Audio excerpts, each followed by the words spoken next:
Are we at one of those moments in history in which there is the necessity for a new world order? A, because of what's taken place in the Middle East, the rise of different kinds of groups, and B, what's happened in Asia, meaning that there has been a shift from the West to the East.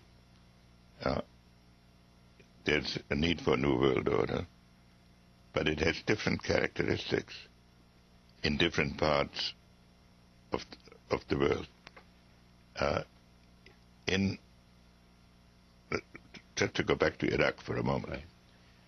Right. On the one hand, the manifestations of what is going on in Iraq are depressing and give some occasion for pessimism. On the other hand, simply it's looking at somebody as a student of the future. I find it sort of interesting that there is now going on, there are conversations inside Iraq between the various parties, not going very far yet. Secondly, that there is a meeting of ambassadors which will graduate to foreign ministers of all surrounding countries, plus Egypt, plus the members of the Security Council. And that people are talking of broadening yet a third level in which you would bring in India, Pakistan, Indonesia. Now, none of this may succeed this time, but this to me is sort of the outline by which someday in the next few years a solution will emerge, that people will look into that cauldron and decide that they have to learn their limits, not just we, but everybody else. I want to make one point about globalization. It's always discussed in economic terms, that everybody is better off. But that is only partially true. Everybody is better off on the average. But in some countries or in some regions, people lose their jobs. Major adjustments have to be made. That's the engine of globalization. The people who are disadvantaged by the process look to their governments for solutions. But the governments are national and the problem is global. So how to bring about a relationship between the desirable process of globalization and its impact on the politics? You're encouraged that China will get better and will grow and will be a more responsive citizen of the world? I could write a script where this will not happen, because the pressures inside China are enormous to deal with so many But it's problems. incumbent on the next president to be able to... I would say to the new president what I'm saying to the current president, who I have said to previous presidents. The relations with China are the fundamental challenge of American policy. Because if we get that wrong, then much else we may do right. It's going to be subsumed in an attention to a conflict like the Cold War.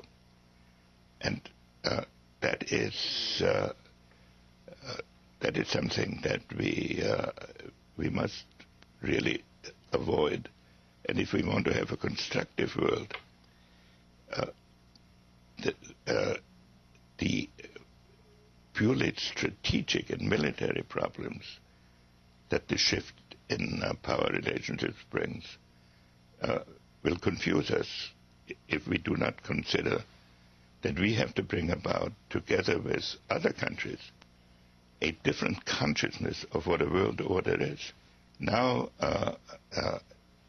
you have, on the one extreme, globalization, in which the nation is weakened.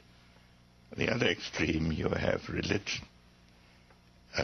Then in between, you still have traditional states. And how you can get an international system in a world that is states and all these other movements, that is bound to produce problems.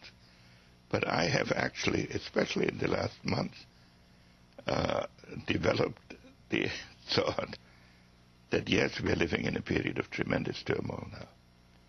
But I think that at the end of this administration, with all its turmoil, and at the beginning of the next, we might actually witness the creation of a new order, because people looking in the abyss, even in the Islamic world,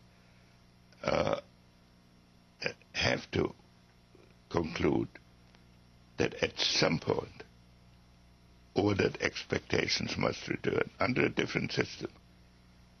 But you cannot wake up every morning wondering what horror is going to befall you. And so, yes, we are in a I find it interesting that somebody called a conference of ambassadors in Baghdad of all the surrounding countries, plus the Security Council, and everybody came. And it hasn't broken up. Of course it didn't settle anything yet, and it won't very necessarily quickly, but then they're adjourning to a foreign ministers meeting.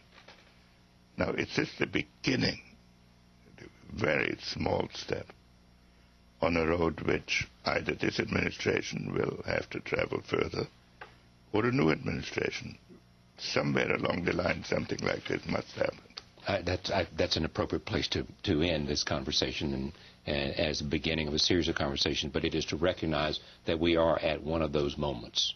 Absolutely. Where there are forces at work, but and that people may be coming to an idea that we're looking at an abyss and need to come back from it, and you see some hope that might be starting. It's also a great opportunity. Thank you for coming.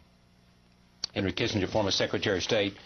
We began, as I said, this series of conversations with former secretaries of state, with people from not just the United States, but other countries, talking about this new world order and where we go from here. 1, 2, 3, 4.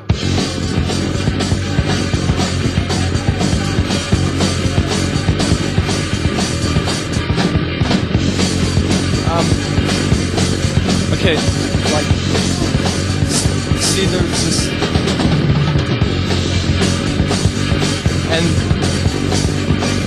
and then, never mind.